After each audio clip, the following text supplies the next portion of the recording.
Samedi 27 février 2021, mesdames, messieurs, bonsoir. Merci de choisir E-Télé, les titres de ce 19h.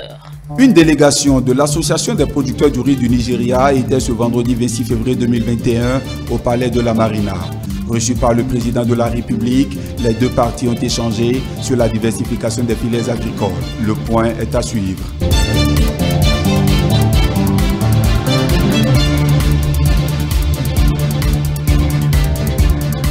La phase 2 du projet de densification et d'extension du réseau d'eau potable dans la ville de Parakou a été lancée ce vendredi 26 février 2021.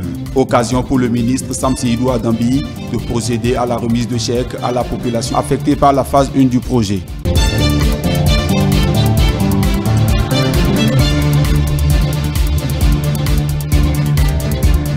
Et puis, vous suivrez en fin d'édition un mini-magazine sur les conséquences des sachets plastiques non biodégradables sur la santé de l'homme.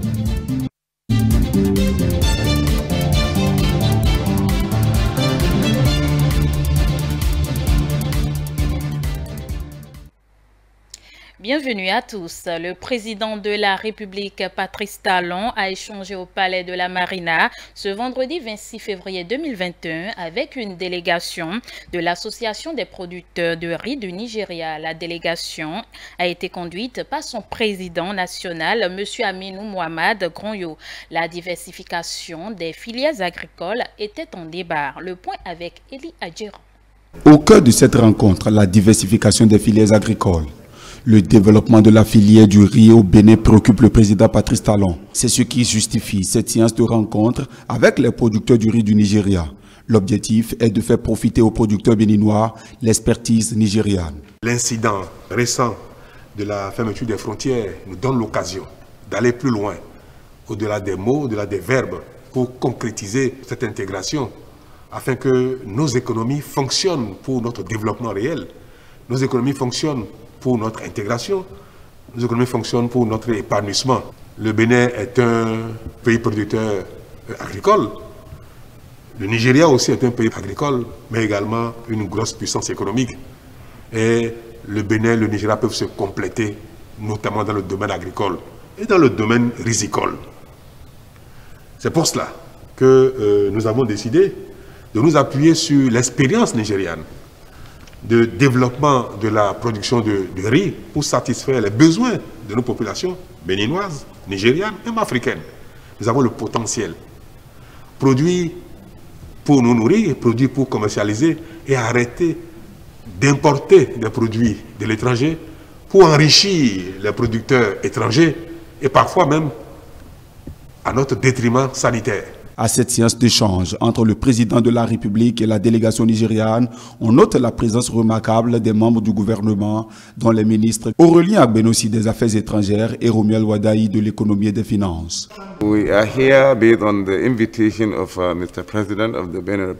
C'est sur invitation du président du Bénin que nous sommes venus partager notre expérience en matière de production et de transformation du riz avec nos frères du Bénin. Le président souhaite que nous fassions la même chose afin que, tout en étant frères et sœurs, ce succès impacte les pays de la CEDEAO qui nous entourent. Selon nos fructueuses résolutions, nous démarrons dans les prochaines semaines.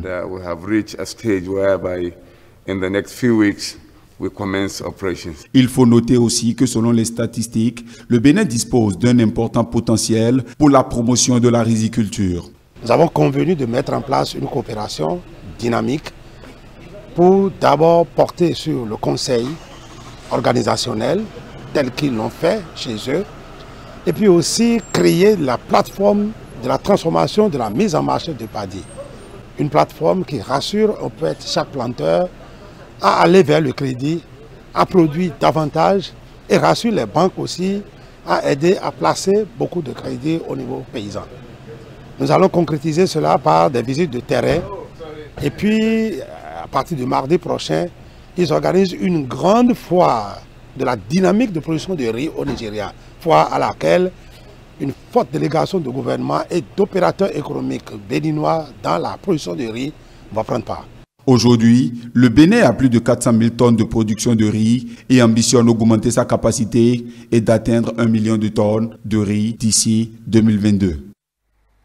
Le ministre de l'Énergie, Dona Jean-Claude Oussou, a procédé ce jeudi 25 février 2021 au lancement du budget alloué à son ministère au titre de l'année 2021. Occasion pour lui de remettre aux responsables des structures sous sa tutelle des lettres de mission en vue d'améliorer leur performance. Diane Oniaodje pour le compte rendu. Cet atelier d'approbation et de lancement du budget 2021 du ministère de l'Énergie est placé sous le sceau de l'efficacité énergétique et de la réalisation des grands travaux. Une science qui a permis au cadre de ce ministère de s'enquérir du contenu du budget qui leur est alloué pour l'année 2021 ainsi que les tâches qui leur incombent. L'année budgétaire 2020 a permis à notre département, au 30 septembre 2020, d'exécuter l'ensemble de nos activités programmées à 32% et consommer 22,74% des ressources mises à notre disposition.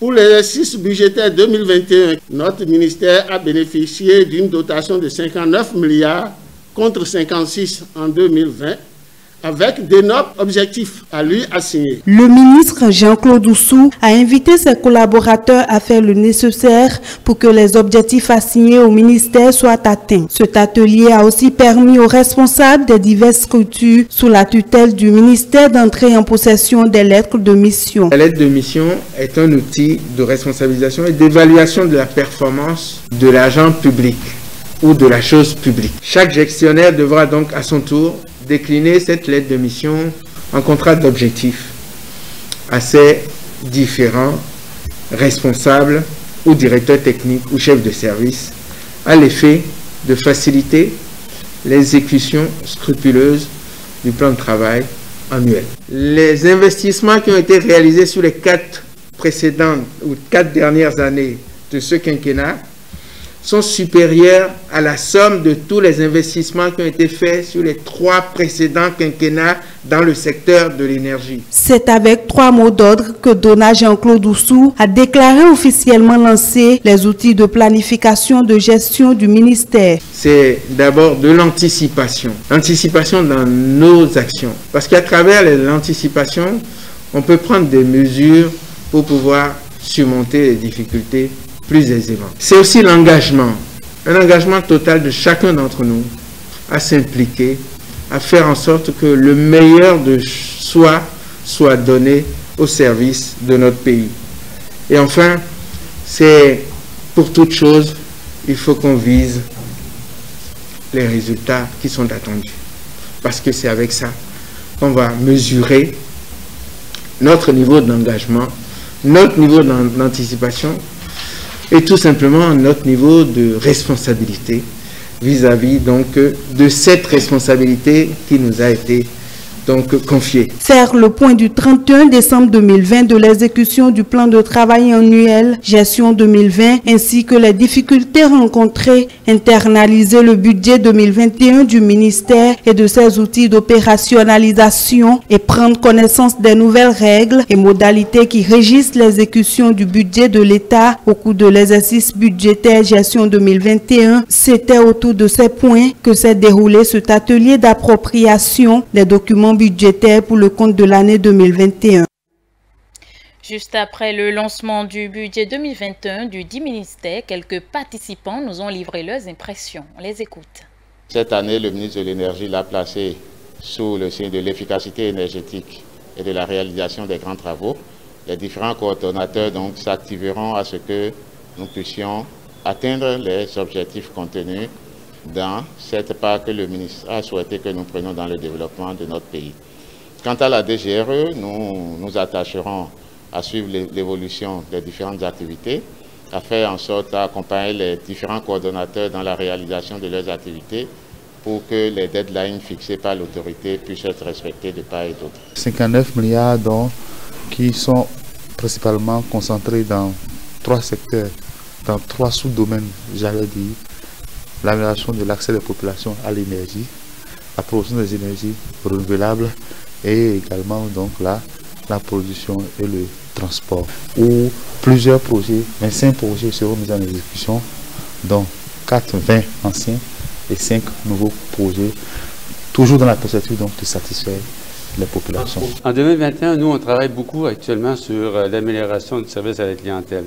On va restructurer, on va changer beaucoup de choses au niveau du service à la clientèle. On va séparer l'aspect technique de l'aspect commercial qui va permettre d'avoir des points commerciaux à plus d'endroits au niveau du pays parce qu'on sait qu'il y a beaucoup de demandes qui seront faites pour de nouveaux branchements, de nouveaux raccordements.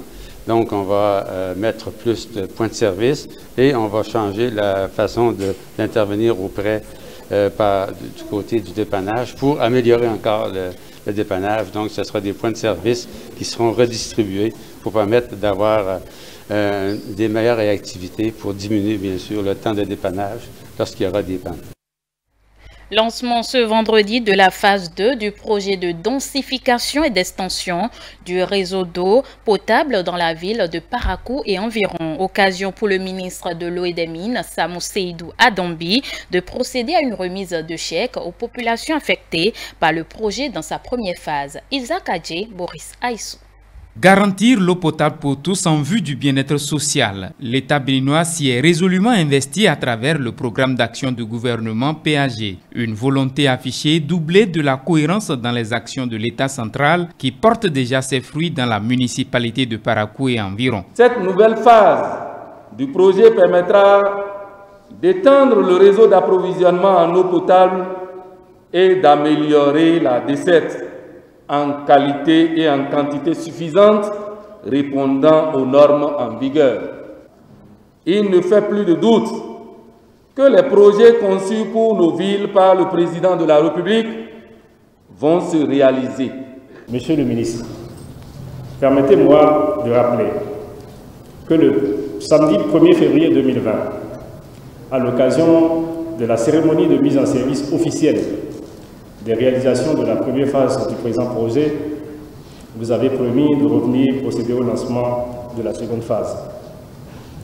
Il est heureux de constater que les fruits ont tenu la promesse des fleurs, ce qui témoigne du pragmatisme du gouvernement de la rupture, reconnu pour sa particularité en matière de respect de ses engagements. Au terme de ce projet de densification et d'extension d'eau, ce sera un pari gagné pour le président Talon et son gouvernement quant aux objectifs pour le développement durable dans son volet accès universel à l'eau potable. Avec la première phase du projet conçu et achevé dans les délais promis, le gouvernement permettait à la ville de Parakou de conjurer au passé les problèmes de déficit d'eau, de baisse de pression et de mettre un terme aux nombreuses difficultés auxquelles faisaient face les populations de la ville de Parakou et ses environs pour s'alimenter convenablement en eau potable. Mais pour le gouvernement de notre pays et pour le ministère de l'Eau et des Mines dont j'ai la charge, il importait de ne pas s'arrêter dans si bon chemin, mais d'engager jusqu'au bout la réflexion dans le sens de résorber au cours des décennies, sinon de manière pérenne, les problèmes d'eau de la ville de Parakou et de conjurer définitivement au passé le spectre des localités non encore couvertes par le réseau d'eau potable de la SONER. C'est là l'objectif de la phase 2 du présent projet que nous lançons ce jour, qui vise à densifier davantage le réseau de distribution d'eau potable de la ville de Parakou et ses environs, d'étendre la couverture d'eau potable dans toutes les localités non encore couvertes en vue de l'atteinte de l'objectif de l'accès universel à l'eau potable et du bien-être social de tous nos citoyens. Les populations affectées par le projet dans sa phase 1 ont reçu des mains des autorités des chèques en guise de dédommagement. Je remercie Monsieur le Président de la République, son Excellence Guillaume Athanase Talon. C'est un homme de conviction, de parole. Quand il dit, il le fait. Nous sommes contents du ministre Sam Adambi, notre frère, qui n'a ménagé aucun effort pour que nous puissions entrer en possession de notre dû. Sur ce, je remercie tout le régime Talon. Que Dieu nous prête vie. Inch'Allah. Le lancement des travaux a été fait au quartier Guéman dans le 3e arrondissement de Parakou avec des slogans et applaudissements approbatifs de la population. Depuis qu'on a appris ça, on n'a pas dormi avec la joie. Quand était nos joies, puisque pendant les municipaux, partout où on allait, c'est le problème d'eau que les femmes suggéraient. Voici aussitôt, en même temps, quelques mois après, on vient leur faire le lancement. Vraiment, on est très très contents. Nous sommes là toujours pour appuyer sur les actions et le PAG du président Patrice Talon. On a le marché, on a l'eau, donc la lumière encore que les fans de Passagambou veulent, si ça vient vraiment, nous sommes comblés. Pour ces travaux, nous souhaitons que ça marche bien et que le président revienne encore nous faire d'autres choses. L'eau, source de vie, permet aussi de garantir la bonne santé quand elle est disponible en quantité et en qualité. Les responsables communaux des 8 communes du Borgou du réseau des organisations de jeunesse pour le développement ont eu ce vendredi une séance de sensibilisation à Parakou. L'importance de l'expression du droit de vote de chaque citoyen était l'objectif de la rencontre. Mikaya Imoru Makekapo. En cette période préélectorale et électorale, le réseau des organisations des jeunes pour le développement local, ROJEDCODE, mobilise la jeunesse. Créé le 3 septembre 2018, ce creuset de rassemblement de jeunes s'est assigné des missions dont, entre autres, le ROJEDCODE ambitionne être la plus grande organisation de jeunes engagés pour le développement du Bénin en général et celui des communes en particulier. Il a pour mission de fédérer les actions de toutes les organisations de jeunesse qui interviennent dans le développement pour un leadership de qualité en vue du développement socio-économique des collectivités locales du Bénin en général et de l'épanouissement de la jeunesse béninoise en particulier. En raison du faible taux de participation aux 2 dernières élections en République du Bénin, il est initié le projet citoyen Ma Voix Compte phase 2. C'est un appel à toute personne en âge de voter afin d'aller exprimer valablement son choix par la voix des urnes. Et je voudrais rappeler que nous avons un rôle important à jouer. Aujourd'hui, nous rencontrons les leaders, vous qui constituez les leaders d'associations de jeunes et de jeunesse dans le Borgou. Nous allons vous remettre des lettres de mission afin que continuer le travail de sensibilisation. Et le succès de cette phase est capital, parce que le succès de cette phase va permettre d'atteindre l'objectif que nous visons, qui est le fort taux de participation. La tournée des responsables du réseau des organisations de jeunes pour le développement local phase 2 dans le Septentrion, qui a démarré par Parakou pour le compte du Borgou ce vendredi 26 février, prend fin le lundi 1er mars et prend en compte les 3 autres départements. La Fédération nationale des opérateurs économiques de la filière forêt-bois a un bureau. C'est à l'issue de l'Assemblée générale tenue ce vendredi à Cotonou. La séance a connu la présence de plusieurs autorités politiques ou administratives, de même que des acteurs de la filière. Aziza Chamon et Edouard Kapo. Elle fait désormais partie de la liste des fédérations associatives existantes au Bénin. Il s'agit de la FENAOF, la Fédération nationale des associations des opérateurs économiques de la filière forêt-bois. Convaincu de ce que c'est à l'unisson que les objectifs seront atteints, le bureau de ce creuset voit le jour à cette assemblée générale. Opérateurs économiques, autorités politico-administratives et cadres de la République ont répondu favorablement de leur présence à cette séance de travail. Après plus d'1 heure de concertation entre acteurs de cette filière, le nom du nouveau président est connu. Bertin Akouta comme président de FENAOF Bénin. Ayant bénéficié de la confiance de ses pairs, le président nouvellement élu se dit conscient des défis qui attendent et cet impératif n'est réalisable qu'avec l'effort conjugué de tous les acteurs. La tâche est immense. Il y a plusieurs chantiers sur lesquels nous devons nous mettre tout de suite. Il s'agit de sensibiliser les acteurs en vue d'opérer dans les strictes légalités et conformément aux directives des autorités forestières les activités d'exploitation forestière. La réorganisation du marché du bois énergie qui sans doute connaît quelques difficultés actuellement. La promotion de l'industrialisation du bois béninois, car en donnant de la valeur ajoutée, nous contribuons à gérer durablement nos ressources. La promotion de l'achat responsable et de la vente responsable. Aux autres confrères qui n'ont pas été élus, je leur tends une main confraternelle afin que nous puissions construire tous ensemble l'avenir du secteur bois au Bénin. Merci à tous ceux dont les efforts ont permis la création de notre fédération. Le bureau, une fois installé, l'administration générale des eaux et forêts espère bien de cette association beaucoup d'engagement. Ce que L'administration des eaux, forêts et chasses attend de vous, c'est bien d'être des acteurs actifs dans la gestion, la promotion et la conservation des ressources naturelles à travers des initiatives régionales et nationales qui montrent qu'au-delà de l'exploitation du bois, vous êtes des éco-citoyens. Pour les défis à relever, la FENAOF peut également compter sur l'accompagnement d'une association sœur, l'ANCB. Nous accompagnons cette association qui vient de naître parce que sans un creuset organisé, vous irez en disperser. Avec l'avènement de cette association mise sur les fonds baptismaux, les malcompréhensions entre-temps source de conflits entre les responsables forestiers et exploitants de bois va connaître à coup sûr un dénouement. À qui profitent les appels à l'insurrection et à la violence en cette veille de la présidentielle d'avril 2021? C'est la problématique au cœur des échanges dans l'émission spéciale de ce vendredi sur votre chaîne de télévision. Le Point, c'est avec Stélia Padono.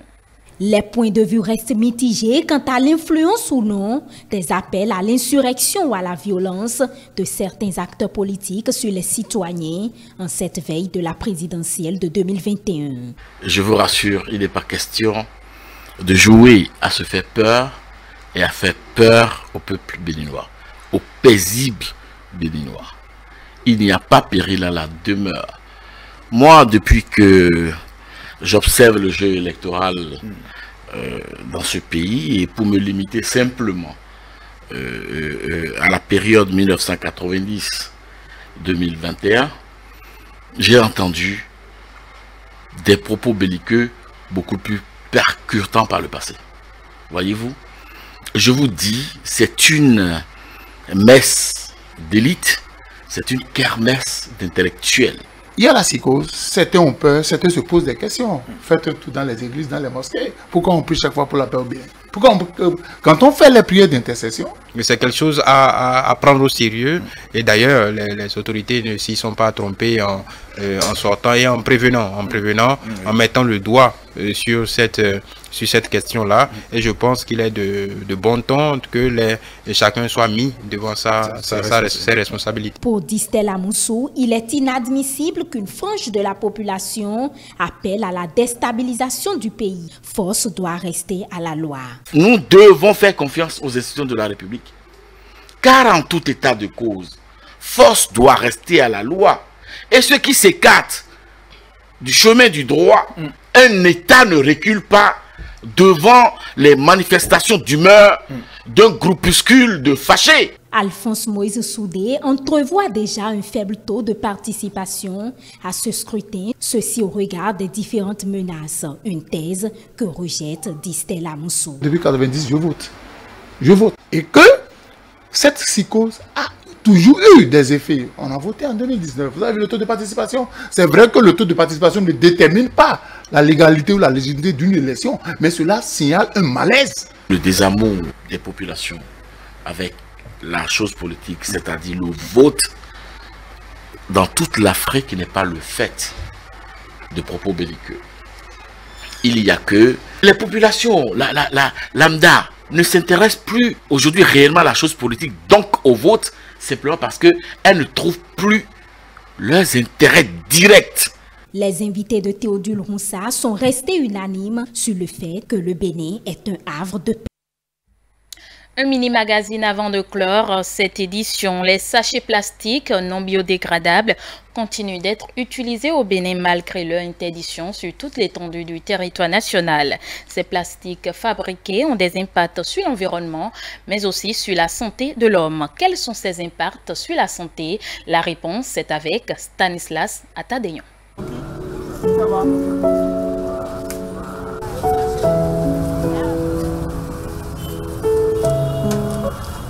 L'utilisation des sacs plastiques non dégradables a pris d'ampleur au Bénin. Pratique et moins coûteux, ces sachets ont atteint une utilisation hors norme. Chaque année, entre 500 et 1000 milliards de sachets plastiques sont utilisés dans le monde selon l'enquête de Greenberry. Au Bénin, les chiffres sur l'utilisation des sachets font défaut. Mais il n'y a pas de doute que le sac plastique fait partie du quotidien du Béninois. Sans vous mentir, l'utilisation des sachets plastiques est une habitude de seconde nature, de première instance. L'usage des sacs plastiques est entré dans les mœurs. La population l'utilise sans retenue. Nous sommes à Dantokba, le plus grand marché de l'Afrique de l'Ouest, situé à Cotonou, la capitale économique du Bénin. Ici, l'usage des sachets plastiques s'invite dans le quotidien des usagers de ce lieu d'échange. Surtout à Tokba, ici, à Cotonou.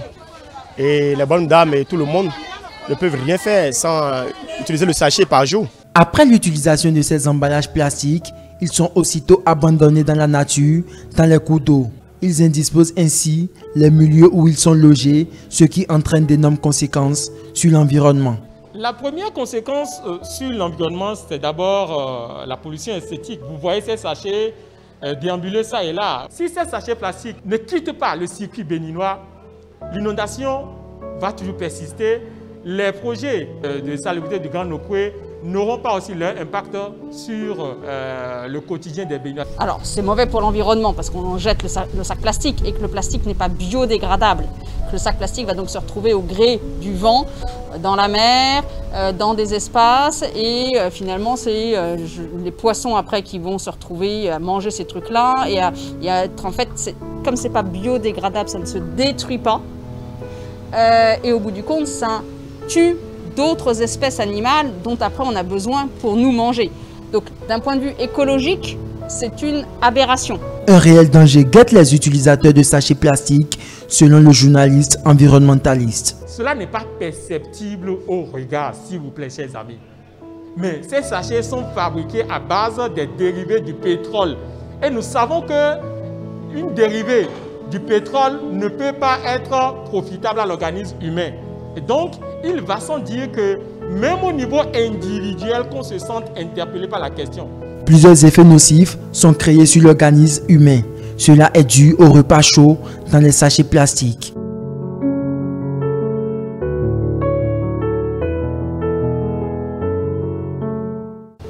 Lorsque l'on met des choses chaudes dans le sachet plastique et qu'on vous le verse comme ça, là, il y a une espèce de réaction qui se fait grâce à la chaleur qui fait qu'il va y avoir des produits qui, lorsqu'on va les ingérer, vont devenir toxiques à l'intérieur du corps.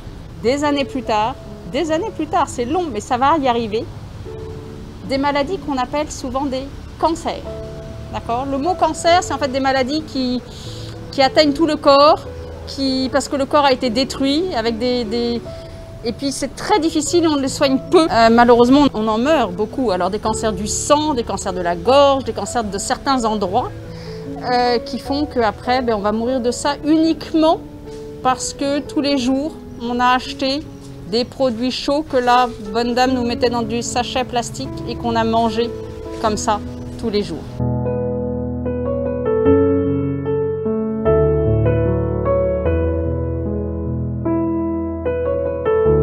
C'est depuis mon bas âge que ma maman souvent me commande et dit « Ne viens pas ici sans mettre ça dans un sachet ».